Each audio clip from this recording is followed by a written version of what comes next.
क्या टैरो और कुंडली का कोई कनेक्शन है? क्या टैरो से हमें रिलेशनशिप का रेड फ्लैग के बारे में पता चलता है? जैसे आपकी शैडो हो गई चलो है ना, तो आपका ध्यान है उस तरफ या नहीं, शैडो तो एग्जिस्ट कर रही है, या फिर थर्ड पार्टी इन्वॉल्वमेंट। ये टैरो में बड़ी खूबसूरती से बड़ी जल्दी ही निकल के सामने आता है कि टाइम प्रेडिक्शन भी हो जाता है। मेरा लव मैरिज हुआ है, हमने कभी कुंडली देखा नहीं और हमने शादी करी है।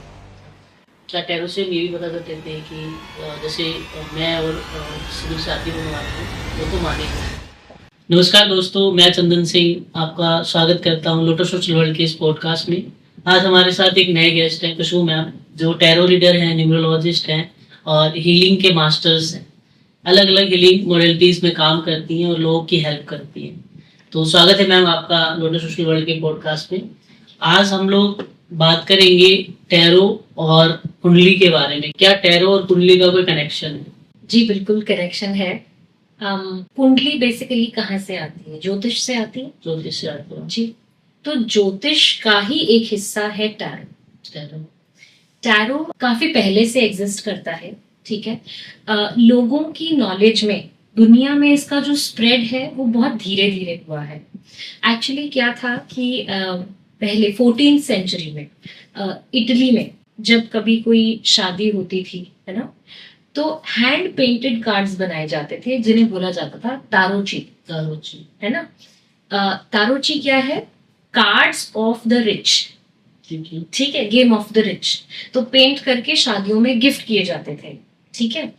अब इनसे खेला भी जाता था तब, चलो तब, लेकिन डिविनेशन में नहीं आए। तब ये प्लेइंग कार्ड्स था या फिर गिफ्ट करने के लिए था? जी, और शादियों में गिफ्ट किए जाते थे, ओके।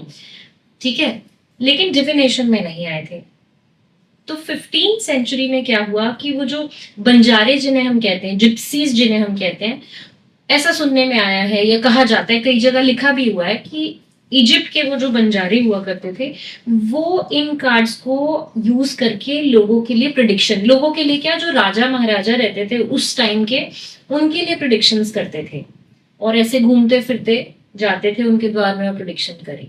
लेकिन तब भी फॉर्मुलाइज नहीं हुआ था, सिर्फ राजाओं के लिए था। जी, एक मतलब जैसे कहते हैं ना, खेलने के लिए ऐसी इंक्विजिटिव कोई हुआ, जैसे अभी हमारे देश में भी ऐसा ही है, कोई टैरो कार्ड रीडर दिखा तो लोग आके पूछते हैं, अरे ये क्या है, आप बताइए, मुझे नहीं मालूम है। तो ऐसे लोग इसको लाइटली लेते थे। फिर क्या हुआ कि 17 से लेकर 18 सेंचुरी के बीच में जॉन बैप्टिस्ट एलियट, ये एक फ्रेंच ऑकल्टिस्ट थे। ऑकल्टिस्ट समझते हैं आप? हाँ, जो एस्ट्रोलॉजी फील्ड में डील करते हैं या फिर जो स्पिरिचुअल में, हाँ, मिस्टिज्म में, है ना। तो एक बुक है, उसका नाम है थॉथ। वो बुक है इजिप्ट की। बोला जाता है कि वहां की जो भगवान की वाणी थी, उसमें कई किताबें लिखी गई, तो उनमें से एक है थॉथ। इन्होंने इस बुक में से कुछ एक रेफरेंसेस ली और फॉर्मली ये फर्स्ट दुनिया के tarot card reader, professional tarot card reader बने, जो कार्ड्स के माध्यम से फॉर्च्यून टेलिंग करते थे। इन्होंने ही एस्ट्रोलॉजी को इसके साथ लिंक किया, यानी कि जो ज्योतिष है इसके साथ लिंक किया, चार जो तत्व हैं, एलिमेंट्स हैं, और फिर उसी बुक में से इन्होंने मेजर और माइनर आर्काना भी इन्होंने ही डेवलप किया। ओके जी, और फिर उसके बाद जो एलिएस्टर क्राउली हैं, इन्होंने भी आगे फर्दर लिखा है इसको इंग्लिश में, वो भी ओकल्टिस्ट हैं। उन्होंने बुक ऑफ थॉट, दोबारा ये जो है एडिशन इसकी मिलती भी है, आप ऑनलाइन सर्च करेंगे तो मिल जाएगी। इन्होंने भी टैरो के बारे में लिखा कि इजिप्शियन प्रेडिक्शन वे, है ना, कि क्या है, किस तरह से टैरो लोगों की लाइफ को डिफाइन कर सकता है। तो फिर जाकर 19वीं सेंचुरी में जब वो गोल्डन डॉन सोसाइटी का हिस्सा बने एलिएस्टर क्राउली, तब इसको फॉर्मली जो है एक डिविनेशन टूल की तरह माना जाने लगा और धीरे धीरे फिर ये पूरी दुनिया में स्प्रेड होने लगा। मैम, टैरो प्रिडिक्शन करता है या फिर आने वाले इवेंट्स को बता देता है? मान के चलो कि शादी होने वाली है या कोई एक्सीडेंट होने वाला है, तो ये क्या है? मतलब ये इवेंट प्रिडिक्शन टूल है या फिर हमें गाइडेंस के लिए यूज करते हैं इसको?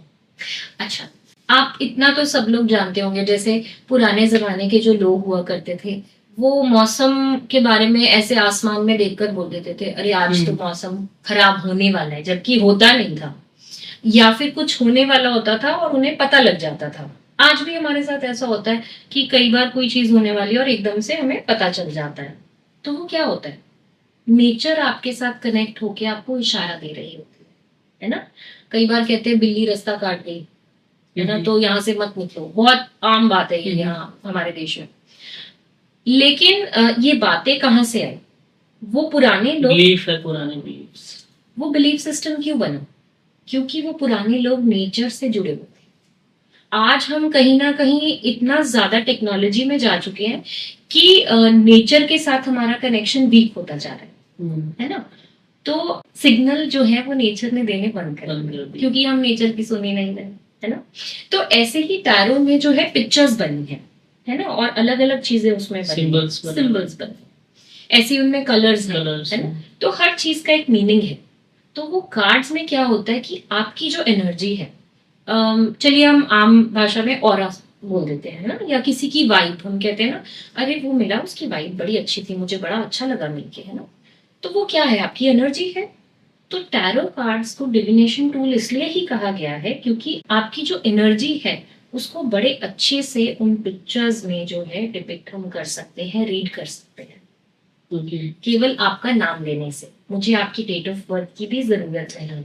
मैम इसमें जैसे आप समझा रहे हैं, मुझे एक और क्वेश्चन याद आ रहा है कि जैसे जब हम बचपन में पढ़ते थे या ताश खेलते कार्ड्स, जी, तो एक प्रोबेबिलिटी आता था जी।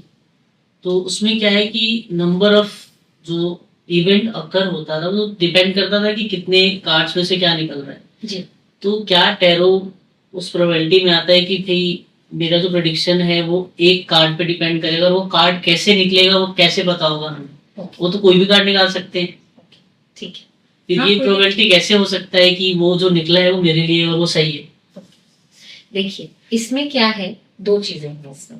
एक कि आप जब कार्ड चूज कर रहे हैं, चाहे आप रैंडमली कर रहे हैं, आप ध्यान भी नहीं दे रहे, लेकिन आपकी जो एनर्जी है, एक एनर्जी बॉडी है आपकी, है ना। सिर्फ ये शरीर फिजिकल नहीं है, इसके अलावा चलो हम मान लेते हैं सोल, है ना। अगर हम इन डेप्थ जाएंगे तो हम चक्रास की बात पे भी आ सकते हैं, है ना, कि वहां से एनर्जी क्रिएट होती है। तो आपकी एनर्जी बॉडी तो आप ही के साथ है, जैसे आपकी शैडो हो गई, है ना। तो आपका ध्यान है उस तरफ या नहीं, शैडो तो एग्जिस्ट कर रही है। ऐसे आपकी एनर्जी बॉडी को पता है कि उसमें आगे क्या होने लगा।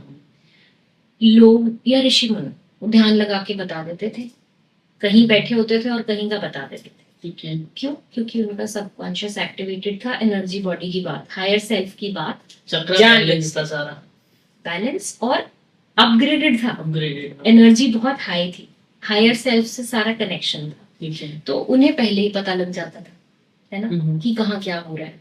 ऐसे ही आपकी एनर्जी बॉडी को मालूम है कि आने वाले दिनों में क्या होने वाला है, क्योंकि चाहे बीमारी आनी है, चाहे कोई इवेंट आना है, वो 6 महीने पहले ही आपके ऑरा में आ दिखना स्टार्ट हो जाता है, वो एनर्जी आ जाती है। ओके, ठीक है। अब वो एनर्जी जब आ गई तो वही कार्ड पिक होगा जो आपके साथ होने वाला है। ओके, ठीक है।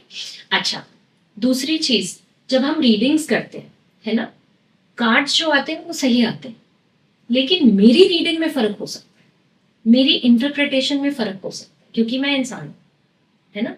उस टाइम अगर मेरा माइंडसेट सही नहीं है या फिर मैं डिस्टर्ब हूं तो मेरी इंटरप्रिटेशन गलत हो सकती है। मैम इसमें एक और वर्ड होता है इंट्यूशन, मैंने बहुत सुना है कि इंट्यूटिव टैरो रीडर होते हैं जी, तो ये इंट्यूशन इसमें क्या रोल प्ले करता है ये बताना। अच्छा ठीक है, ये जो इंट्यूशन है ये सबके पास है, ठीक है। ये जो शक्ति है हम सबके पास है, सिर्फ जगाने की देर है। जैसे मैंने अभी पहले भी बोला कि टेक्नोलॉजी में इतना उलझ गए हैं कि अपने अंदर झांक कर ही नहीं देखते। अगर हम अपने अंदर झांक कर देखें तो हम अपनी इस शक्ति को जगा सकते हैं, ठीक है, और अपने अराउंड एक ऐसी ऊर्जा क्रिएट कर सकते हैं कि हमारी जो इंट्यूशन है वो हमें बताने लग जाएगी, ठीक है। अब टैरो रीडिंग है या हीलिंग है या न्यूमरोलॉजी है या इवन जो पंडित भी है ना, पढ़ाई अपनी जगह, ठीक है, लेकिन किसी भी ऑकल्टिस्ट की इंट्यूशन नहीं है, ठीक है। जैसे हम बोलते हैं तीसरी आंख, है ना, तीसरी आंख यहाँ कुछ अलग से थोड़ी लगा होता है ना। आपका और मेरा स्ट्रक्चर तो भगवान ने सेम ही दिया है ना, लेकिन वो तीसरी आंख बेसिकली यही है कि आपके अंदर जो आपका सबकॉन्शियस है, क्या आप उसको उतना जागरूक करते हो? अगर आप उसको जागरूक करते हो तो आपकी इंट्यूशन काम करेगी। तो वो जागरूक मैम सिर्फ स्पिरिचुअल लोग करते हैं या आम इंसान भी कर सकते हैं? जरूरी देखो, थोड़ा सा कंफ्यूजन आजकल मैं जो देखती हूँ लोगों में, हमारी जनरेशन में या आगे भी पहले भी, हम रिलीजन और स्पिरिचुअलिटी को कंफ्यूज कर देते हैं। ठीक है, अगर आप भजन करते जा रहे हैं, है ना, तो भजन कर लेने से आप अपनी अंदर की शक्तियों को सिर्फ जागरूक नहीं कर लेंगे, वो तो आप किसी की शक्ति को इन्वोक कर रहे हैं, है ना। लेकिन आपको अपने अंदर की शक्ति को अगर इन्वोक करना है तो आपको मेडिटेशन करना होगा, कुछ एक्सरसाइजिंग करनी होगी, कुछ ब्रीदिंग करनी होगी, है ना, कुछ साधनाएं, कुछ ध्यान लगाने होंगे, अपने ऊपर काम करना पड़ेगा, सेल्फ अवेयरनेस पे काम। जी, स्पिरिचुअलिटी ये होती है। ठीक है, अच्छा, अब हो गया स्पिरिचुअलिटी, ठीक है, एक तरफ वो हो गई मेडिटेशन, ठीक है, और कार्ड रीडिंग, न्यूमरोलॉजी, हीलिंग, ये हो गई एक तरफ। ठीक है, ठीक है, अब स्पिरिचुअलिटी कैसे जागेगी? जब मैं मेडिटेट करूंगी, अंतर ध्यान करूंगी, अपनी आत्मा के साथ कनेक्शन बनाऊंगी। आत्मा के का स्थान तो है शरीर में, जीव आत्मा का स्थान है शरीर, लेकिन उसके साथ कनेक्शन बनाना भी तो जरूरी है। तो वो स्पिरिचुअलिटी के थ्रू भगवान ने रास्ता दिया है। मेडिटेशन करके हम उसको चलो, साधना है, बहुत कुछ है इसमें। ओके मैम, अभी हम लोग बात करने वाले थे भविष्य और टैरो का। जी, भविष्य में कुंडली आता है, चाहे वो शादी हो, चाहे कुछ भी ऐसी चीज हो जो बहुत शुभ हो, चाहे बेबी हो रहा है या शादी कर रहे हैं, तो हम कुंडली जरूर बनाते हैं या कुंडली जरूर मैच करते हैं। जी। तो क्या टैरो और कुंडली दोनों सेम है? इसका क्या कनेक्शन है? देखो, जैसे हम बात कर रहे थे कि एस्ट्रोलॉजी या ज्योतिष, ना, ज्योतिष में भी बहुत सारी चीजें हैं, है ना। अंक ज्योतिष भी है, जैसे हम न्यूमरोलॉजी कह देते हैं, वो उसी का हिस्सा है। अब इतना सारी नॉलेज थी, इतनी वास्ट नॉलेज थी हमारे वेदों में, काफी कुछ था, तो उसको लोगों ने आगे फर्दर जैसे जैसे बढ़ते गए और वक्त बदलता रहा, है ना, अपग्रेड होते गए हम, तो लोगों ने बाइफर्केशन कर दिया। ठीक है, अब ये टैरो जो है ये हो गया शकुन शास्त्र। शकुन शास्त्र, जी, आप एनर्जी पढ़ते हैं। शकुन शास्त्र वो ना जो शकुनी यूज करते थे, वो पासा फेंकने के लिए पासा फेंकने के लिए। अब डाइस जैसे स्नेक्स एंड लैडर खेलते हैं, ये उतना आसान तो नहीं होता, ठीक है, लेकिन आप जैसे मैं आपको पहले बता रही थी, सिक्स सेंस काम ठीक करता है, है। हाँ, सिक्स सेंस जो है उस पे ये काम करता है। ठीक है, प्रोबेबिलिटी पे नहीं हम इसको कह सकते, क्योंकि 80 to 90% करेक्ट होता है। प्रोबेबिलिटी में तो ये भी होता है ना कि 5 टाइम्स में से एक टाइम आ सकता है, लेकिन इसमें 5 टाइम्स में से 5 या 4 आता ही सेम ही आएगा, चाहे किससे करवा। हाँ, अब उसमें मैंने वही बोला कि टैरो रीडर की खुद की क्या स्थिति है उस पर डिपेंड करता है कि आपकी जो रीडिंग है वो कितनी करेक्ट है। जी, तो मैम मार्केट में तो बहुत सारे टैरो रीडर है, फिर एक जनरल जो इंसान है, एक नॉर्मल जो इंसान है जिसको पता नहीं कि टैरो रीडिंग क्या है, तो वो कैसे चूज करेगा कि मेरा रीडर कौन बनेगा? तो आपको ट्राई करना पड़ेगा पहले, है ना। बट हाँ, इसमें ये है कि आप ये देखिए कि जो सामने वाला पर्सन है, क्या वो आपको खुद से सामने से आपके बारे में कुछ बता पा रहे हैं। मैं ये कहूंगी, मैं खुद टैरो रीडर, तो आप पहले ही सारा कुछ ना बोल दें, है ना। अगर आपको देखना है कि सामने वाला पर्सन आपके लिए राइट है या नहीं, आपकी एनर्जी उनसे रेजोनेट होती है कि नहीं, तो आप उनसे पहले कहिए कि आप मुझे रीडिंग दीजिए, आपको ठीक लगे तो आप आगे बढ़े। क्योंकि मैं तो ऐसे ही करती हूँ, मैं यूजुअली जो मेरे पास क्लाइंट्स आते हैं उनसे कहती हूँ कि फर्स्ट रीडिंग मैं दूंगी, अगर उसमें रेजोनेट होती है तो ही मैं आगे बढ़ती। Okay, that's true ma'am.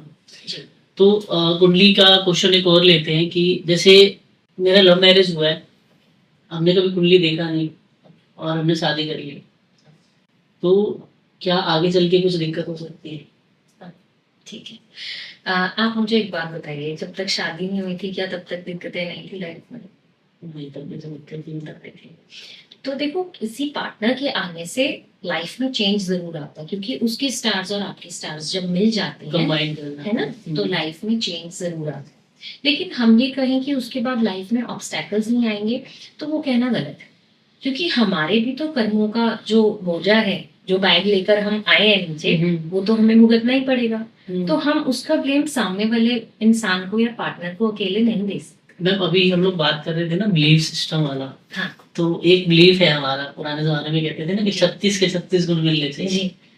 तो इसका क्या कॉम्बिनेशन है मैम इस कुंडली शास्त्र से?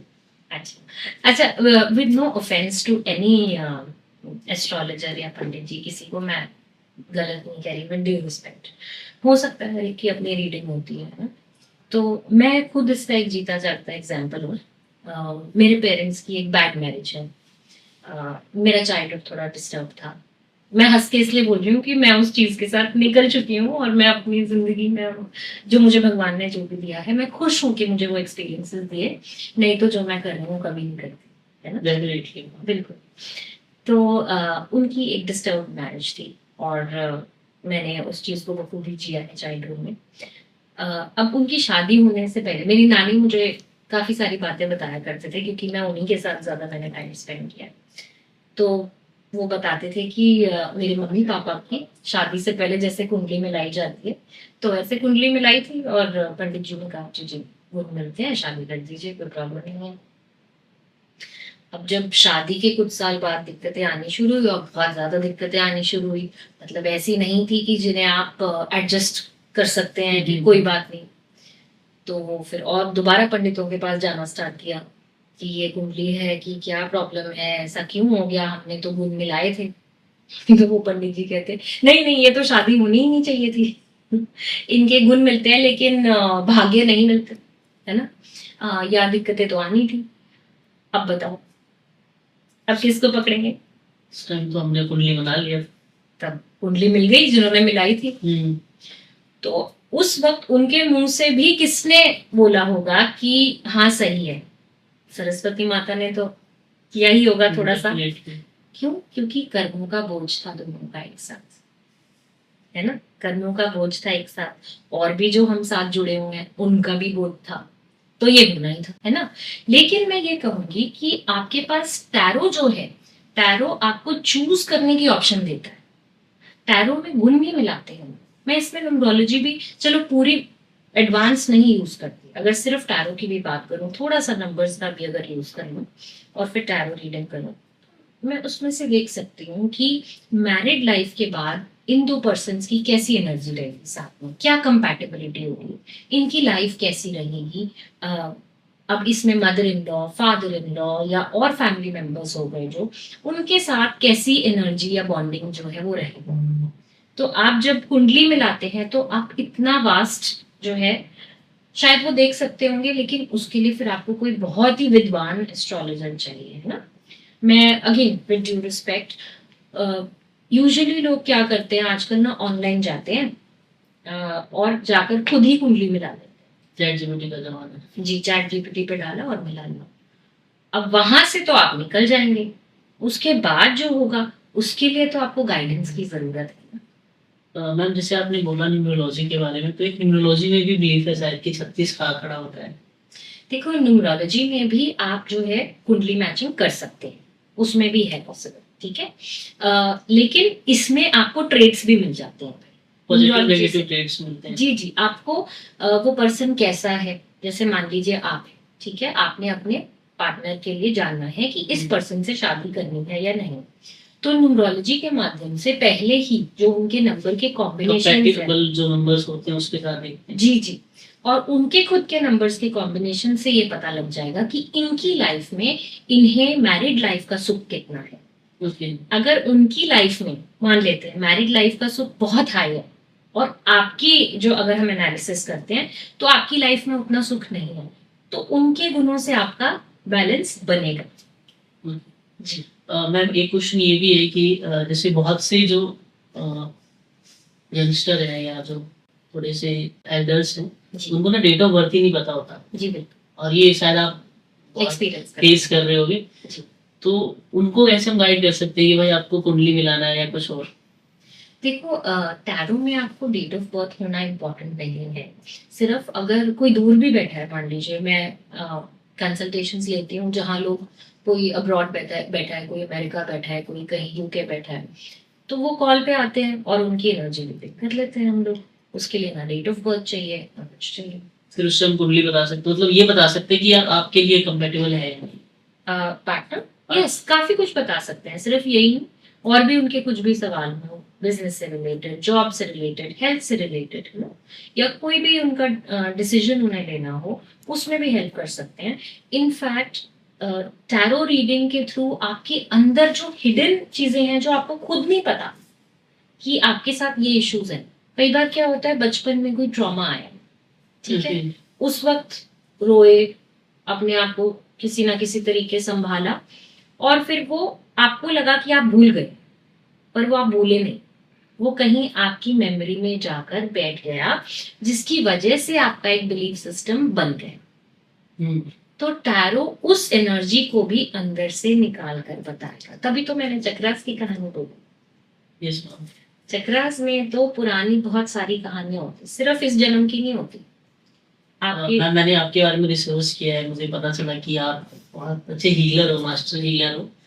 तो मैम एक क्वेश्चन मैं चाइल्ड लाइफ के लिए ले लेता हूँ कि जैसे कुछ बड़े हैं जिन्होंने अपने चाइल्ड लाइफ ट्रॉमा को भूल नहीं पा रहे हो, तो उनके लिए क्या कुछ ऐसा गाइडेंस है कि वो कैसे उस चीज से ओवरकम करे, क्योंकि वो बचपन में जो हो गया वो हो गया जी, पर उससे वो निकल कैसे सकते हैं?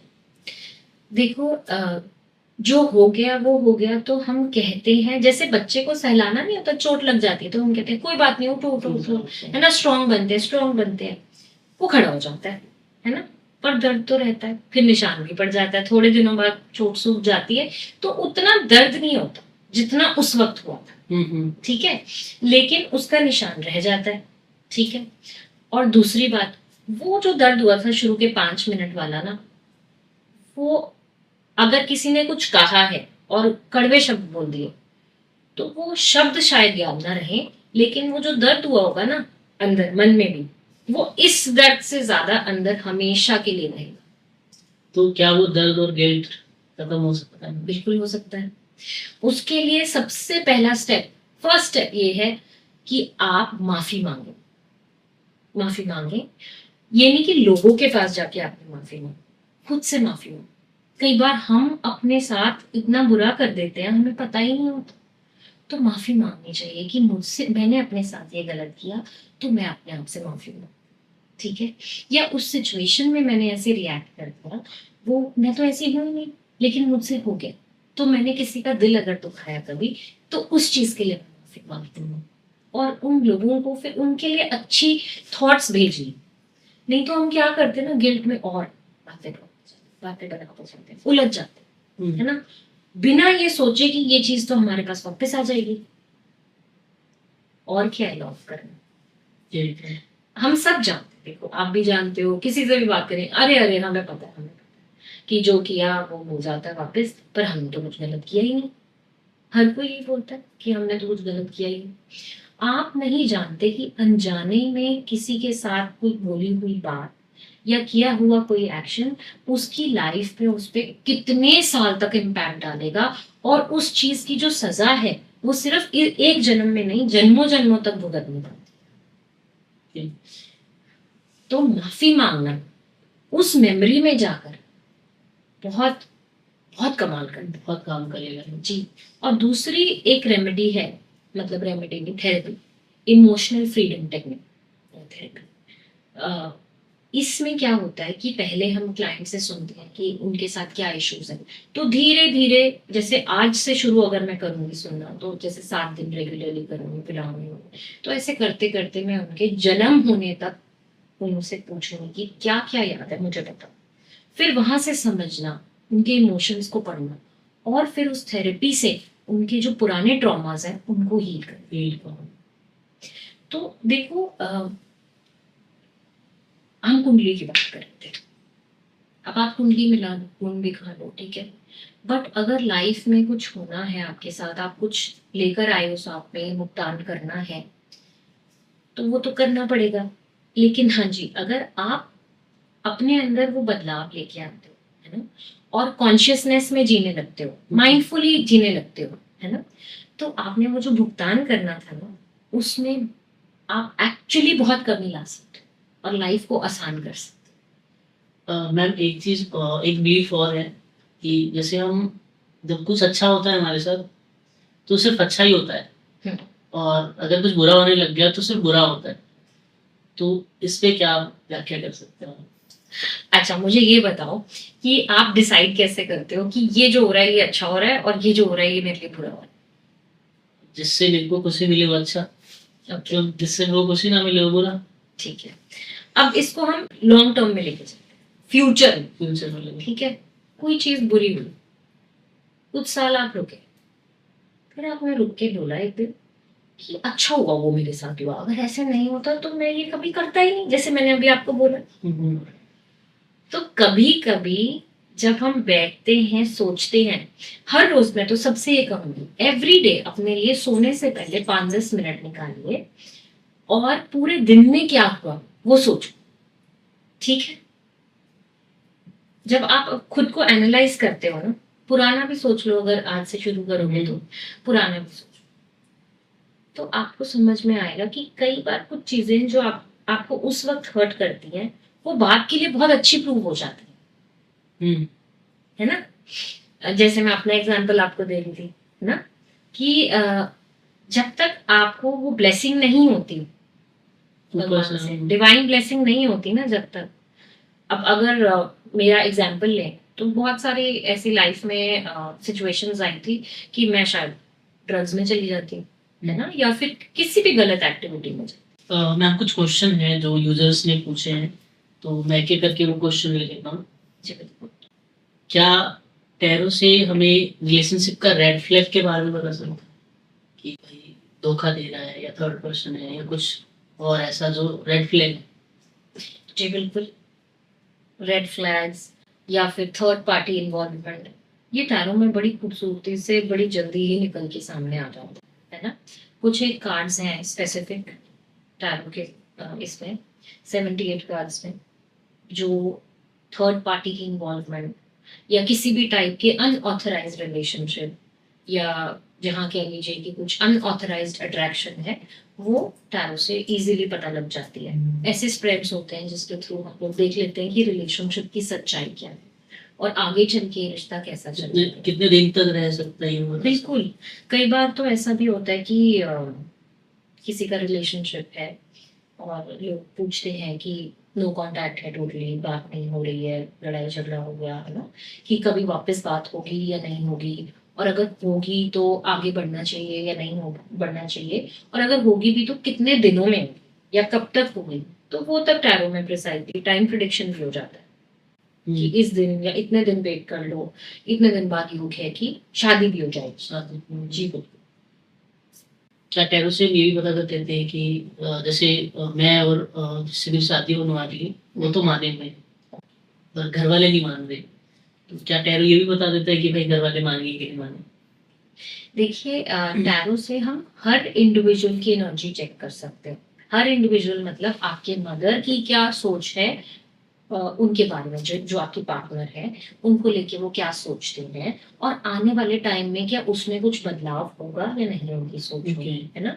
और फिर हम कुछ एक टैरो स्पेल्स भी करते हैं, हम टैरो से के द्वारा हीलिंग भी करते हैं कि किसी की अगर सोच ऐसे नेगेटिव है किसी को लेकर, तो अगर इसमें आपकी भलाई है, सबकी भलाई है, ठीक है, जिसमें किसी को हार्म नहीं है, तो फिर ये रिश्ता आसानी से हो जाए और आपकी मदर के मन में या आपके फादर के मन में जो उनको लेकर कोई भी कड़वाहट है तो वो निकल जाए। मैम आपने मेरे को स्टार्टिंग में बताया था कि टैरो में एनर्जी एक्सचेंज होता है, जैसे मैं बैठा हूँ तो आप मेरी अंदर जाके या मेरे को पढ़ रहे हो जी, पर आप मेरी मम्मी को कैसे पढ़ पाओगे मेरे थ्रू? देखिए, आपकी मदर आपसे कनेक्टेड है ना, और यहाँ मेरी इंट्यूशन काम कर रही है, ठीक है, तो फिर मैं इजीली उनकी एनर्जी फील्ड में जाकर उनकी खुद निकाल सकती हूँ, नहीं तो आप भी निकाल सकते हो, है ना। अब ऐसे ही बड़ा इंटरेस्टिंग एक किस्सा है, अगर बहुत लंबा नहीं हो रहा बेटा तो मैं शेयर कर देती हूँ। ऐसे ही एक पेरेंट्स थे, मैं किसी इवेंट में बैठी थी, ओल्ड पेरेंट्स थे, है ना, तो वो मेरे पास आए और उनके बच्चे जो हैं वो बाहर एक कंट्री में, मैं नाम नहीं लेती, है ना, लेकिन चलो इतना बता देती हूँ कि उनके बच्चे जो हैं वो सिडनी में सेटल थे। तो वो आंटी मुझसे कहने लगी कि बेटा मैं उनके बारे में जानना चाहती हूँ, मेरे बेटे के बारे में आप बताइए कुछ। तो मैंने कार्ड्स खोले और मैंने देखा, मैंने कहा ये तो बहुत डिस्टर्ब्ड है और ये तो लोनलीनेस बहुत है इनकी लाइफ में, काम वगैरह सब अच्छा है, अच्छी कमाई है, घर स्टेबल सब कुछ है, लेकिन ये तो अकेले है। तो फिर वो आंटी ने बोलना शुरू किया कि बेटा मेरे जो बहू है, डॉटर इन लॉ है, वो ये लोग सेपरेट रहते हैं काफी सालों से, ना डिवोर्स होता है ना साथ में है। अ, ऐसा भी नहीं है कि डॉटर इन लॉ बुरी है, बट पता नहीं क्या रीजंस है कि ये दोनों अलग हो गए हैं। और वो आंटी बोले कि मैंने बहुत रेमेडीज करी हैं बेटा, आप मुझे क्या ये बता सकते हो कि कभी ये साथ होंगे या नहीं होंगे। तो बड़ी क्लियरली कार्ड्स में ये आ गया कि उनका जो बेटा है वो चाहता है कि वो लड़की के साथ वापस सेटल हो जाए, अपनी वाइफ के साथ वापस सेटल हो जाए, बट वाइफ के मन में नहीं हो। ओके। वाइफ कहीं और उनका मन है। तो वो, और बच्चा है, एक बेटी है, जिसकी वजह से वो डिवोर्स भी नहीं दे रही, कंफ्यूज्ड है, लेकिन वापसी कहीं दिख नहीं रही। तो मैंने उन्हें फिर क्लियरली गाइड कर दिया। बहुत ज्यादा तो नहीं बता सकते क्योंकि दिल टूट जाता है। देखना पड़ता है सामने वाला कितना शुगर कोट करना पड़ता है। शुगर कोट मैं सच बताऊं, मैं बहुत ज्यादा शुगर कोट नहीं कर पाती, बट फिर मैं चुप रह जाती। ओके। जी, क्योंकि झूठ भी नहीं बोल सकते, हमारी भी जो पावर, फिर भी अगर बिल्कुल ब्लंट बोलेंगे तो कुछ भी सोच सकते हैं। इसलिए मैं चुप, बस इतना बता देती हूँ कि चांसेस कम है, पर दिख जाते हैं। मैम आजकल जैसे डिवोर्स के केसेस बहुत ज्यादा बढ़ते जा रहे हैं, चाहे वो लव मैरिज हो चाहे अरेंज मैरिज हो, तो उसमें टैरो या कुंडली का क्या मतलब इफेक्ट पड़ सकता है? क्या लोग टैरो से या फिर कुंडली दिखा के शादी नहीं कर रहे? चैट जीपीटी से पूछ के तो कर रहे हैं है ना? तो देखो, ठीक है, एआई का जमाना है तो इंटेलिजेंस चाहिए, पर शादी में इमोशंस चाहिए। शादी में आप किसी वजह से नहीं, बल्कि उस इंसान के साथ रहना चाहते हैं, इसलिए शादी करनी चाहिए, मेरा ऐसा मानना है। लेकिन अगर मैं थोड़ा पीछे जाकर देखूं, 30-40 इयर्स पहले, तब तो लड़का लड़की ने एक दूसरे को देखा भी नहीं होता था और बड़ी ब्यूटीफुली उनकी शादी चलती भी। आजकल थोड़ा एक्सपोजर ज्यादा है तो कंपैरिजंस आ जाते हैं। और एक इंटरेस्टिंग बात आपको बताऊंगी, जब हम बहुत सारे लोगों से मिलते हैं, बात करते हैं, जिनसे इन्फैक्चुएशन हो जाती है, ये लगता है अरे, एक एज आती है ना जब लगता है अरे ये इससे शादी हो सकती है, या ये बड़ा अच्छा पार्टनर मेरा हो सकता है, कि मुझे इसके साथ ही होना चाहिए। तो वो अगर आप कुछ दिन भी उस इंसान के साथ घूमे हैं, बातें करी हैं, इमोशंस अटैच हो, तो वो आपकी एनर्जी बॉडी में तो आ गया है, इमोशनल बॉडी में आ गया है। और फिर ऐसे करके लोगों के आजकल मल्टीपल रिलेशनशिप्स हैं, ठीक है, तो वो कॉर्ड्स कह लीजिए, है ना, कॉर्ड्स वो अटैच रहती, वो ऐसे छूटती नहीं। तो जब इतनी सारी कॉर्ड्स अटैच्ड हैं आपकी एनर्जी बॉडी, और आप फिर एक इंसान से जुड़ने जा रहे हैं, तो आप सिर्फ केवल कंपैरिजन ही करते रहेंगे, हर किसी को कंपेयर करेंगे। अच्छा, फिर कुछ उसका गलत लगेगा तो फिर अरे उसका तो ये ठीक है ना। तो बहुत ज्यादा एक्सपोजर भी जो है वो शादियों में थोड़ी सी प्रॉब्लम ला रहा है। दूसरा, हम खुद, हमारी गलती है, हमने एग्जाम्पल्स गलत सेट किए हैं अपनी जो अब जनरेशन है। आप देखिए, एलॉन मस्क ने कह दिया है कि इंडिया में फर्टिलिटी रेट गिरता जा रहा है, आगे जनरेशन जो है, यंग जनरेशन बहुत कम रह गई। ऐसा क्यों हुआ है? क्योंकि शादियों पर से विश्वास उठता जा रहा है, और आज की जनरेशन शादी की तरफ जाना नहीं चाह रही, और गलती हमारी है क्योंकि हमने उन्हें दिखाया है कि शादी एक प्रॉब्लम है। बहुत सारे जोक भी बने हैं शादी के, और अब देखो वो क्या हो गया है ना, अब क्या हो गया। लेकिन ऐसा नहीं है, शादी नहीं भी होती तो घर में बहन भाई है या और रिश्ते हैं, क्या उसमें झगड़ा नहीं होता? झगड़ा तो सब में होता। तो पहले लोगों में एक्सेप्टेंस थोड़ी सी ज्यादा थी, और विनम्रता थी, टॉलरेंस थी। हाँ, एक वेलकमिंग माहौल होता था घर पे। पहले घर वाले बोलते थे जब लड़की को विदा करते थे कि जाओ अपना घर बसाओ, सुख शांति से रहो अपने परिवार के साथ, हमेशा आशीर्वाद देते थे। आज बोलते हैं जाओ अपना कमाओ, खाना बनाने बोले तो बोलो मुझे नहीं आता, साथ में बनाओ तुम भी। मतलब एक छोटी नहीं, गलत चीज नहीं है, बट ठीक है, थोड़ा बहुत टॉलरेंस और एक्सेप्टेंस तो होना चाहिए, तभी जी। मैं ये नहीं कहती कि लड़कियों को ही घर के काम करने, मिलके करो ना, एक दूसरे खाना बना रहे हो तो अपने पार्टनर की खुशी के लिए बनाओ, हंस के बनाओ, ताकि वो खाए तो उसको अच्छा भी लगे, है ना। हमने वो जनरेशन देखी है जो बोलते बोलते खाना बनाने की क्यों बनाना, है ना। तो फिर एग्जाम्पल सेट हो। बट यस, मैं तो यही कहूँगी कि अगर किसी को हेल्प की ज़रूरत है इस चीज़ में, और रिलेशनशिप हीलिंग चाहिए, या रिलेशनशिप पे उनको जानना है, डीपर जाना है, देखना है, तो बिल्कुल आई कैन हेल्प। तो अगर किसी को कोई भी क्वेश्चन पूछना है या रिलेशनशिप के बारे में जानना है तो आप हमारे पेज को फॉलो कर सकते हैं। पेज का लिंक नीचे दिया हुआ है। साथ साथ में आप इंस्टाग्राम पे जाके मैम को फॉलो कर सकते हो। इंस्टाग्राम का लिंक भी नीचे दिया हुआ है। और अगर कोई भी डाउट हो तो वो टीम या मैम हैंडल कर लेंगी। Thank you so much, thank you so much.